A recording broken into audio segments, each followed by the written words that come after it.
Quero inicialmente agradecer ao senador Walter Pinheiro, que aceitou permutar comigo a sua fala, já que estamos ambos inscritos. Quero dizer também aí, já em nome do PT, de que nós também queremos que seja votada hoje a medida provisória 650. Também nos associamos para que seja o primeiro ponto e ela é uma medida de total consenso. Mas, senhor presidente, eu gostaria de me manifestar aqui também sobre a eleição presidencial concluída no próximo domingo. Foi um passo significativo na consolidação da democracia brasileira. Mais de 110 milhões de brasileiros compareceram às urnas nesse segundo turno, de modo que a vitória não foi apenas da presidenta Dilma, mas também venceu o processo democrático e venceram todos os que participaram desse processo. Quero aqui cumprimentar os candidatos, especialmente os senadores Aécio Neves e Aloysio Nunes Ferreira, do PSDB, que concorreram até o final da disputa presidencial. E também parabenizar todos os brasileiros que recorreram ao voto como forma de expressão da vontade política em um pleito em que as ideias foram acirradas, radicalizadas, mas isso, felizmente, não se traduziu em qualquer tipo de incidente ou de agressões de maior monta. Com a reeleição de Dilma, o Brasil se abre para um novo ciclo histórico de desenvolvimento. Esse ciclo será marcado por um processo de democracia participativa mais enfática, no qual o diálogo com todos os setores sociais adquire uma enorme relevância. As urnas mostraram que as manifestações de rua de junho de 2013 não foram contra a presidenta da República especificamente ou contra qualquer outro governador em especial. Os protestos ocorreram contra as imensas disfunções do nosso sistema, disfunções políticas, representativas, urbanas, dos serviços públicos, enfim. Resolver essas questões pressupõe o estabelecimento de pontes sólidas com quem mais tem interesse pelos temas, a própria sociedade. É preciso, portanto, radicalizar o diálogo. Representantes devem abrir um canal permanente de discussão com os representados para a construção de uma agenda de mudanças e de reformas. Não há mais espaço na democracia representativa e participativa para a política de gabinete realizada pela burocracia e de maneira apartada dos setores sociais diretamente envolvidos. A sociedade, ao mesmo tempo que deu à presidenta Dilma, ao PT, as forças que lhe dão sustentação, um voto de confiança, também nos deram um recado. É preciso mudar. E daí vem a principal mudança, a abertura de que tem falado desde domingo a presidenta Dilma ao diálogo com a sociedade. Ela foi muito feliz ao fazer esse chamamento ao diálogo a todos os brasileiros e ao pedir união em torno do interesse comum do país. As paixões político-partidárias não podem turvar o caminho do desenvolvimento inclusivo que o Brasil vem trilhando há 12 anos. É reprovável a ideia, e é falsa a ideia, de que o Brasil está dividido após as eleições. Houve tão somente uma divisão eleitoral. Metade dos brasileiros foi às urnas manifestar suas preferências políticas. Encerrado o pleito, Totalizados os votos, vence quem conseguiu a maioria. E os cidadãos, independentemente de a quem confiaram seus votos, seguem em frente, após o resultado, trabalhando, tocando o país para frente e cobrando resultados do novo governo. Esse é o espírito da democracia. Nas duas últimas eleições americanas, em que o presidente Obama saiu vencedor com placar apertado, não se falou em divisão dos Estados Unidos.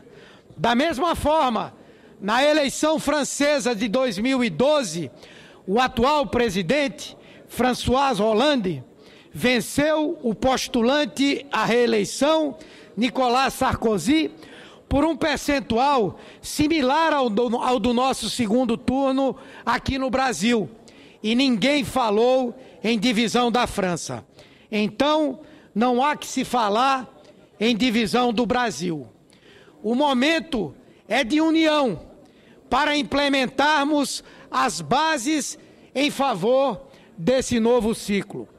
Naturalmente que tivemos problemas graves e talvez o maior deles tenha sido a tentativa de um órgão de imprensa especificamente e de alguns outros de influenciarem o voto da população brasileira, de tentarem aplicar um golpe na democracia pela reprodução de denúncias caluniosas que procuravam assustar o eleitorado e assim atender aos interesses de uma determinada candidatura. Isso certamente nós iremos abordar de forma mais profunda em um outro pronunciamento. Porém, fica clara a responsabilidade do Congresso Nacional nesse momento. Deputados federais e senadores são agentes dessa agenda de mudanças e reformas que queremos para o país. E podem dar início a ela pela reforma política, sem a qual o sistema político brasileiro seguirá sofrendo sérias distorções. É necessário discutir cláusula de barreira, coligações proporcionais, sistema de votação, reeleição, maior participação das mulheres e principalmente a questão do financiamento das campanhas eleitorais. Solidarizo-me aqui com o relator Requião do projeto da senadora Vanessa Graziotin, que trata da proibição do financiamento de empresas privadas para as campanhas eleitorais.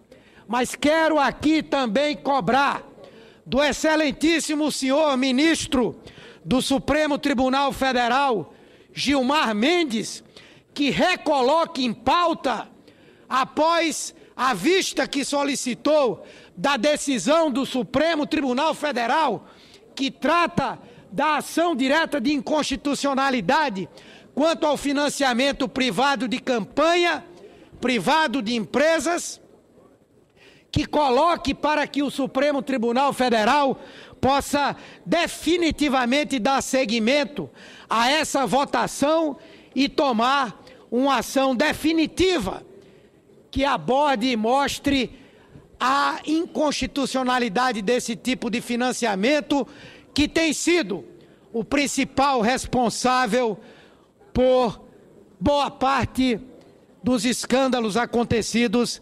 nesse país. Senhor ministro, o Brasil espera que Vossa Excelência devolva ao debate do Supremo Tribunal Federal essa discussão da ação direta de inconstitucionalidade movida pela OAB e diversas entidades da sociedade civil. Deve o Poder Judiciário cumprir a sua parte com o aperfeiçoamento da democracia no Brasil. Já há o voto de 6 ministros favoráveis ao fim dessa prática extremamente prejudicial ao nosso sistema, ou seja, a maioria do Supremo. E seria importantíssimo que o excelentíssimo ministro Gilmar Mendes, que pediu vista dessa ADI em abril passado, devolvesse esse processo à votação. De toda forma, o Congresso deve encarar suas responsabilidades imediatamente, abrindo caminho para a reforma política, independentemente dessa decisão do Supremo, que vem regular apenas mais um aspecto. A reforma deve nascer de um plebiscito, para que, a partir de perguntas claras, a população possa decidir objetivamente sobre as mudanças que deseja no sistema político brasileiro. Outros temas igualmente importantes se impõem: a reforma tributária, a federativa, a dos serviços públicos e a urbana, com as quais a Câmara e o Senado podem contribuir significativamente. Precisamos lançar as novas bases para um novo Brasil. E isso implica um conceito mais amplo de governabilidade. O povo brasileiro não quer mais a política do tomar lá da cá. Por isso, a presidenta Dilma, ao mesmo tempo em que abre o diálogo com a sociedade, precisa ampliar o conceito de governabilidade. Não pode ser tão somente a relação do governo com o parlamento e com os partidos. É importante que haja governabilidade sustentada também pelos governadores, sustentada pelos prefeitos e sustentada, acima de tudo, pela sociedade. É preciso termos espaços onde a sociedade possa também expressar o seu posicionamento sobre os temas mais relevantes em discussão no Congresso Nacional. E nós precisamos relativizar a importância de maioria ou minoria no Congresso Nacional, exatamente para que não venhamos a reproduzir o que há de mais nefasto dentro dessa concepção de presidencialismo de coalizão. Que possamos ter, sim, a participação dos partidos, dos parlamentares, direto ou indiretamente no governo, mas que isso se faça de maneira republicana. Precisamos aproveitar o momento propício para fazer o país avançar ainda mais com as mudanças e as reformas que precisa. São circunstâncias extremamente favoráveis a darmos um salto no desenvolvimento nos moldes do que anseia a nossa sociedade. Quero, para finalizar, senhor presidente, citar aqui o patriarca da nossa independência, José Bonifácio de Andrada e Silva, quando disse: "O dado está lançado. Quanto antes devemos nos decidir, porque irresoluções e medidas de água morna para nada servem, e um momento perdido é uma desgraça." Obrigado, senhor presidente.